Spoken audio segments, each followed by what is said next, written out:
Од прв до последен ќе одговара. Ќе одговара сите оние кои што направиле криминал. Сите ќе одговара. Затоа што народот изгуби доверба. Затоа што народот се чувствува безпомошен. Ти ли си ова денес, ти ли си истиот човек, ти ли беше тој што ќе ги тегнеше овие за уши. Ајде да го видиме тоа како најавуваше ќе ги тегне за уши, па после веројатно ќе треба уште еднаш да го пуштиме ова големо разочарување за сите оние 430.000 луѓе или 560.000 за Силјановска кои што пеа заветна на претходните избори. Од дома за уши ќе ги вадим. Ово треба да го знаат.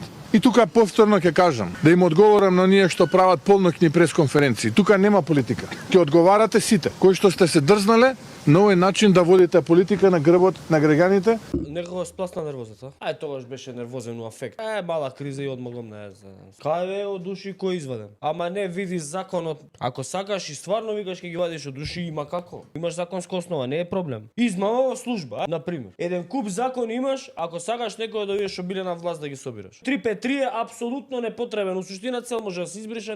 Не мислам тој закон е без врска. Не пишува како, зошто, во кој случај и така натака. И тој закон мора да биде во врска со некој друг закон, со некој друг член. По 353 ти не можеш да обвиниш никој или можеш да го обвиниш секој, ама нема конкретно действие не опишува 353.